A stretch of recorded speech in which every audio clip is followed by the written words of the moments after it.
Hello welcome back to my channel. ഇന്ന് വന്നിട്ടുള്ളത് ഇഫ്താർ റെഡിയാക്കി എടുക്കാൻ പറ്റിയ നല്ലൊരു സ്നാക്കിൻ്റെ റെസിപ്പി ആയിട്ടാണ് വന്നിട്ടുള്ളത്. അത്യാവശ്യം നല്ല സ്പൈസി നല്ല ടേസ്റ്റി ആയിട്ടുള്ള ബീഫ് ഇറാനി പോളയുടെ റെസിപ്പിയാണ് ഇന്ന് പരിചയപ്പെടുത്തുന്നത്. നല്ല സിമ്പിൾ ആയിട്ടുള്ള നല്ല ടേസ്റ്റി ആയിട്ടുള്ള റെസിപ്പിയാണ്. അപ്പോൾ വീഡിയോയിലോട്ട് പോകുന്നതിന് മുന്നേ ഒന്ന് ലൈക്ക് ചെയ്യണേ. അപ്പോൾ നമുക്ക് നേരെ റെസിപ്പിയിലോട്ട് പോവാം. അപ്പോൾ ഇതിന് വേണ്ടിയിട്ട് ആദ്യം ഒന്ന് ഫില്ലിങ്സ് റെഡിയാക്കാനായിട്ട് ഒരു പാൻ നന്നായിട്ട് ചൂടാക്കി അതിലോട്ട് 2-3 ടേബിൾ സ്പൂണ് നമ്മൾ കുക്കിംഗ് ഓയിൽ ചേർത്ത് കൊടുക്കാം. അതൊന്ന് ചൂടായി വരുന്ന സമയത്ത് 2 സവാള ചോപ്പ് ചെയ്തത് ചേർത്ത് കൊടുക്കുന്നുണ്ട്. സവാളയുടെ കൂടെ തന്നെ കുറച്ച് കറിവേപ്പിലയും കൂടി ചേർത്ത് കൊടുക്കുക. എന്നിട്ട് നമുക്കിത് നന്നായിട്ടൊന്ന് റോസ്റ്റ് ചെയ്തെടുക്കാം. സവാള അത്യാവശ്യം മൂത്ത് ഒന്ന് സോഫ്റ്റ് ആയി വരുന്നത് വരെ നമുക്കിതൊന്ന് റോസ്റ്റ് ചെയ്തെടുക്കാം. സവാള ഒന്ന് റോസ്റ്റായി വന്ന ശേഷം പിന്നെ നമുക്ക് ഇഞ്ചി വെളുത്തുള്ളി പേസ്റ്റോ ചതച്ചതോ ചേർത്ത് കൊടുക്കുക. 1 ടീസ്പൂൺ ചേർത്ത് കൊടുത്തിട്ടുണ്ട്.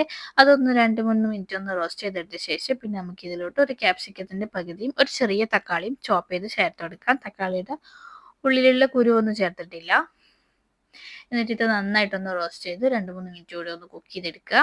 ഇനി നമുക്ക് ഇതിലോട്ട് പൊടികളായിട്ട് ഒരു 1/2 ടീസ്പൂൺ മുളക് പൊടി ചേർത്ത് കൊടുക്കുക. അത്യാവശ്യം നല്ല സ്പൈസി ആയിട്ട് തന്നെയാണ് ചെയ്തെടുക്കുന്നത്. പിന്നെ ഒരു 1/4 ടീസ്പൂൺ മഞ്ഞൾപ്പൊടി, 1/2 ടീസ്പൂൺ കുരുമുളക് പൊടി, പിന്നെ ഒരു 1/4 ടീസ്പൂൺ ഗരം മസാല. ഇത്രയും പൊടികൾ ചേർത്ത് കൊടുത്തിട്ട് ഈ പൊടികളുടെയൊക്കെ ഒരു പച്ചമണമൊക്കെ ഒന്ന് മാറി വരുന്നത് വരെ നമുക്കിതൊന്ന് റോസ്റ്റ് ചെയ്തെടുക്കാം.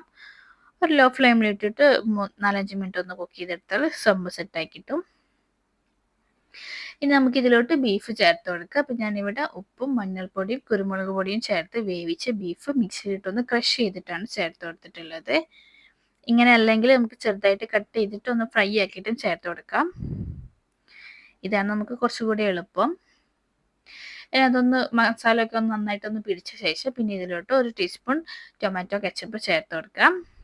പിന്നെ ആവശ്യത്തിനുള്ള മല്ലിയിലയും കൂടി ചേർത്ത് കൊടുക്കാം. എന്നിട്ട് ഇത് വീണ്ടും 1-2 മിനിറ്റ് ഒന്ന് നന്നായിട്ടൊന്ന് മിക്സ് ആക്കിയിട്ട് നമുക്കിത് ഫ്ലെയിം ഓഫ് ചെയ്ത് മസാല ഒന്ന് ചൂടാറാനായിട്ട് മാറ്റി വെക്കാം. അപ്പോൾ ഈ ഒരു സമയത്ത് ഉപ്പൊക്കെ ചെക്ക് ചെയ്തിട്ട് ഒന്ന് കറക്റ്റ് ചെയ്ത് കൊടുക്കാം. ഇനി നമുക്ക് ഇതിലോട്ടുള്ള ബാറ്റർ റെഡിയാക്കി എടുക്കാം. അപ്പോൾ അതിന് വേണ്ടിയിട്ട് ഞാനൊരു മിക്സിയുടെ ജാറിലോട്ട് 1 കപ്പ് മൈദ ചേർത്ത് കൊടുത്തിട്ടുണ്ട്. പിന്നെ ഒരു 2 മുട്ട.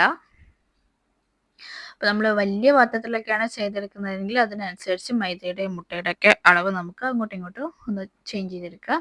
അപ്പോൾ 1 കപ്പ് മൈദ എടുത്തതുകൊണ്ട് തന്നെ ഞാനിപ്പോൾ 1 കപ്പ് പാല് ചേർത്ത് കൊടുത്തിട്ടുണ്ട്. പിന്നെ ഒരു 1/2 കപ്പ് സൺഫ്ലവർ ഓയിലും കൂടി ചേർക്കുക. പിന്നെ ഒരു 4 അല്ലി വെളുത്തുള്ളി ചേർത്ത് കൊടുത്തിട്ടുണ്ട്. ഇനി ഇത് നമുക്കൊന്ന് നന്നായിട്ടൊന്ന് ബ്ലെൻഡ് ചെയ്തെടുക്കാം. അപ്പം ഞാൻ ആദ്യം ബ്ലെൻഡ് ചെയ്യുന്ന സമയത്ത് ഉപ്പും കുരുമുളകും ചേർക്കാൻ വിട്ടുപോയിട്ടുണ്ട്. അതുകൊണ്ട് തന്നെ ആവശ്യത്തിന് ഉപ്പും ഒരു 1/2 ടീസ്പൂൺ കുരുമുളക് പൊടിയും കൂടി ചേർത്തിട്ടുണ്ട്. അപ്പോൾ ഈ ബാറ്റർ ഒന്ന് ടൈറ്റ് ആയതുകൊണ്ട് തന്നെ ഒരു 2-3 ടേബിൾ സ്പൂൺ പാലും കൂടി ചേർത്ത് ജസ്റ്റ് ഒന്നുകൂടി ഒന്ന് അടിച്ചെടുക്കുന്നുണ്ട്.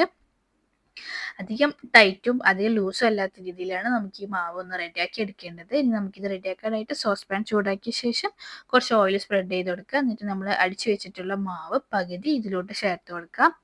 എന്നിട്ട് നമുക്കിത് അടച്ചു വെച്ചിട്ട് ഇതൊന്ന് സെറ്റായി വരുന്നത് വരെ ഒന്ന് വെയിറ്റ് ചെയ്യാം. ഈ മാവ് ഒന്ന് സെറ്റായി വന്നതിന് ശേഷം നമുക്ക് നമ്മൾ റെഡിയാക്കിയിട്ടുള്ള മസാല ഇതിലോട്ട് വെച്ച് കൊടുക്കാം. അപ്പോൾ 2-3 മിനിറ്റ് ഒന്ന് വെച്ചാൽ തന്നെ അതൊന്ന് സെറ്റായി കിട്ടും. അതിന് ശേഷം നമുക്ക് നമ്മൾ റെഡിയാക്കിയിട്ടുള്ള മസാല ഇതിലോട്ട് ചേർത്ത് കൊടുക്കാം. കുറച്ച് മസാല ഗാർണിഷ് ചെയ്യാനായിട്ട് മാറ്റി വെച്ചിട്ടുണ്ട്. മസാല ചേർക്കുന്ന സമയത്ത് സെൻട്രൽ ഭാഗത്ത് മാത്രം ചേർത്ത് കൊടുക്കുക. അധികം സൈഡോട്ട് ചേർക്കാതിരിക്കുക. എന്നിട്ട് ബാക്കിയുള്ള ബാറ്ററും കൂടി ചേർക്കുക. സൈഡിൽ മസാല വെക്കുന്ന സമയത്ത് ഈ ബാറ്റർ ഒഴിക്കുന്ന സമയത്ത് അതൊന്ന് ഫില്ലാവാതെ കിടക്കും. അപ്പോൾ സൈഡിലൊരു ഗ്യാപ്പ് വെച്ചിട്ട് ഇതുപോലെ ഒഴിച്ചു കൊടുക്കുക. അപ്പോൾ നമുക്ക് മൊത്തം ഒന്ന് കവറായിട്ട് കിട്ടും. ഇനി നമുക്ക് ഇഷ്ടമുള്ള രീതിയിൽ ഇതൊന്ന് ഡെക്കറേറ്റ് ചെയ്തെടുക്കുക. അപ്പോൾ ഞാനിവിടെ 2-3 ക്യാപ്സിക്കം ഇങ്ങനെ കട്ട് ചെയ്തിട്ട് വെച്ച് കൊടുത്തിട്ടുണ്ട്. പിന്നെ നേരത്തെ മാറ്റി വെച്ചിട്ടുള്ള കുറച്ച് മസാലയും കൂടി ഇതിൻ്റെ മേലെ വിതറി കൊടുക്കുന്നുണ്ട്.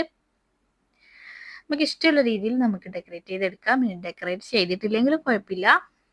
ഇനി നമുക്കിത് അടച്ച് വെച്ച് ഒരു 1/2 മണിക്കൂർ ലോ ഫ്ലെയിമിൽ കുക്ക് ചെയ്തെടുക്കണം. അപ്പോൾ ഇത് കുക്ക് ചെയ്യുന്ന സമയത്ത് ഈ സോസ് പാൻ്റെ അടിയിൽ ഒരു പഴയ പാനോ മൂടിയോ വെച്ച് കൊടുക്കുക. ഒരുപാട് ടൈം വെക്കുന്നത് കൊണ്ട് തന്നെ അടിക്ക് പിടിക്കാതിരിക്കാൻ വേണ്ടിയിട്ടാണ്. അപ്പോൾ ഒരു 1/2 മണിക്കൂറൊക്കെ കഴിഞ്ഞിട്ടുണ്ട്. ഇതൊന്ന് സെറ്റായി വന്നിട്ടുണ്ട്. ഇനി നമുക്കിതൊന്ന് തിരിച്ചിട്ടിട്ട് ജസ്റ്റ് ആ മുകൾ വശം ഒന്ന് ചൂടാക്കി എടുക്കണം. അപ്പം ഞാനത് വേറൊരു പാനിലോട്ട് ഇട്ടിട്ടുണ്ട്. എന്നിട്ട് ഒരു ഹൈ ഫ്ലെയിമിൽ 1 മിനിറ്റ് 1-2 മിനിറ്റ് ഒന്ന് വെച്ചെടുത്താൽ മതി. ഒരുപാട് ടൈം വെച്ച് കളർ നന്നായിട്ട് മാറ്റിയെടുക്കണമെന്നില്ല. ജസ്റ്റ് ഒന്ന് ചൂടാക്കിയാൽ മതി. അപ്പോൾ ഇതാ നമ്മുടെ ടേസ്റ്റി ആയിട്ടുള്ള ബീഫ് ഇറാനി പോള ഇവിടെ റെഡി ആയിട്ടുണ്ട്. നല്ല ടേസ്റ്റി ആയിട്ടുള്ള ഒരു റെസിപ്പിയാണ്. ചിക്കനേക്കാളും ടേസ്റ്റ് ബീഫാണെന്നാണ് എനിക്ക് തോന്നിയിട്ടുള്ളത്. അപ്പോൾ നിങ്ങളൊന്ന് ട്രൈ ചെയ്ത് നോക്കുക. എന്നിട്ട് നിങ്ങളുടെ അഭിപ്രായം കമൻ്റ് ആയിട്ട് അറിയിക്കുക. വീഡിയോ ഇഷ്ടമായിട്ടുണ്ടെങ്കിൽ ലൈക്ക് ചെയ്യുക, ഷെയർ ചെയ്യുക. ചാനൽ സബ്സ്ക്രൈബ് ചെയ്യാത്തവരും ആദ്യമായിട്ട് കാണുന്നവരുണ്ടെങ്കിൽ പ്ലീസ് ഒന്ന് സബ്സ്ക്രൈബ് ചെയ്ത് സപ്പോർട്ട് ചെയ്യുക.